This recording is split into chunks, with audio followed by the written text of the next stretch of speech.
Est-ce que les objectifs que vous étiez fixés pour ce congrès fondateur sont atteints? Ah oui, les objectifs ont été largement atteints, largement dépassés, puisque c'est plus de 1200 personnes qui sont là aujourd'hui. On a aussi beaucoup de personnes qui nous ont rejoints, qui ont adhéré. Et puis surtout, on voit bien que ce mouvement est une réelle alternative politique, puisque c'est en toute transparence que le président élu, Gaël Yano, a présenté notre projet de société pour la Nouvelle-Calédonie, notre projet pour la sortie de l'accord de Nouméa, et que jusqu'à présent, aucun parti politique ne l'avait fait. Le projet que le MPC vient de dévoiler sera-t-il soumis aux autres partis loyalistes? Alors d'abord, les autres partis loyalistes jusqu'à présent n'ont pas fait part de solutions, puisque du côté du rassemblement, on affiche la volonté d'une solution consensuelle, mais on ne sait pas ce qu'il y a dedans, on ne sait pas ce qu'on veut mettre dans cette solution consensuelle. Du côté de Calédonie Ensemble, on parle d'un référendum éclairé, mais un référendum d'abord c'est seulement une méthode, et puis ensuite on ne sait pas du tout quelle est la solution qu'il propose de soumettre au référendum. Et puis le pacte cinquantenaire, c'est simplement une durée. Donc nous sommes les premiers aujourd'hui à réellement proposer cette solution de sortie institutionnelle avec la collectivité de la République française de type fédéré, sur l'exemple par exemple d'Hawaï vis-à-vis des États-Unis ou du Queensland à l'intérieur de l'Australie. Donc on propose cette organisation institutionnelle et on va maintenant la soumettre aux autres partis loyalistes en espérant que chaque parti loyaliste pose lui aussi sur la table clairement le projet, de manière à ce que finalement on ne parle plus dans le vide et que chacun pose sur la table ce qu'il attend et que derrière on arrive à sortir avec une solution à présenter aux indépendantistes. Pendant votre discours, vous avez tiré à boulet rouge sur le RUMP. Cela ne risque-t-il pas de mettre plus à mal les relations entre loyalistes?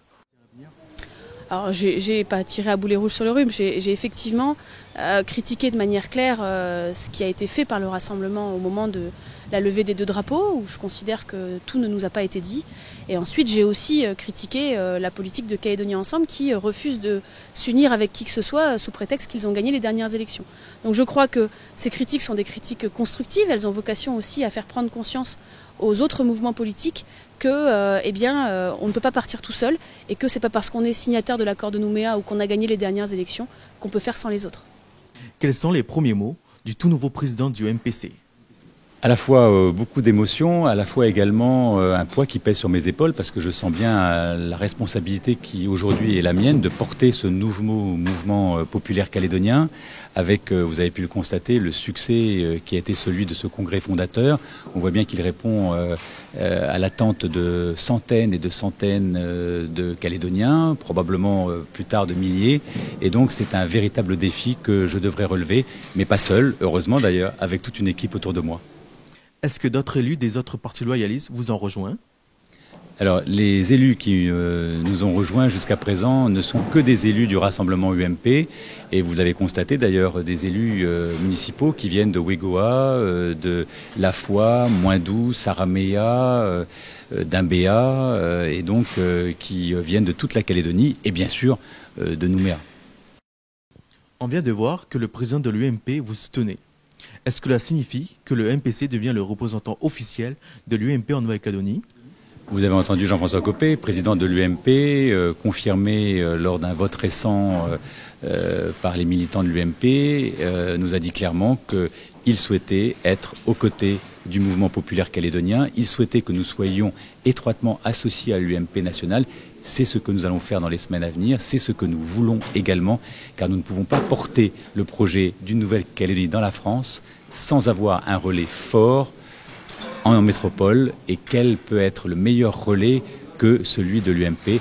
Donc le MPC sera effectivement demain étroitement lié et associé à l'UMP et pourra le représenter en Nouvelle-Calédonie. Vous étiez un des responsables des jeunes RUMP.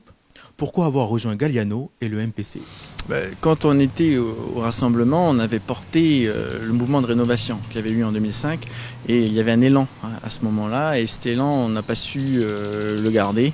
On a retrouvé au rassemblement les méthodes qui nous déplaisaient, c'est-à-dire plus d'expression libre pour ceux qui n'étaient pas d'accord, bloquer les personnes. Donc on a souhaité aller dans un endroit où on se sentait à l'aise, où on pouvait porter nos idées avec des idées claires sur l'avenir de la Nouvelle-Calédonie, sur le projet du quotidien des Calédoniens.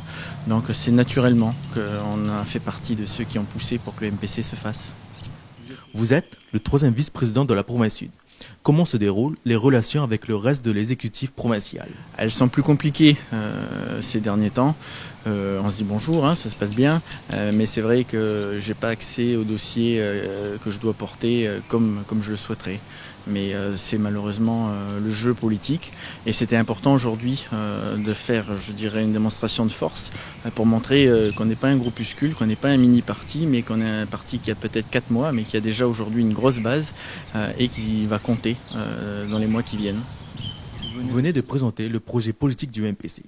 En quoi se différencie-t-il des autres projets loyalistes? Alors déjà, nous, on porte un projet. C'est-à-dire que les autres ont fait des grandes annonces, que ce soit la solution institutionnelle du rassemblement de Pierre Frogier ou le référendum éclairé de Philippe Gomez. C'est une annonce, mais avec rien derrière. La solution institutionnelle, il faut être capable de dire aux Calédoniens, pour avoir un consensus avec les indépendantistes, qu'est-ce qu'on va devoir leur donner davantage.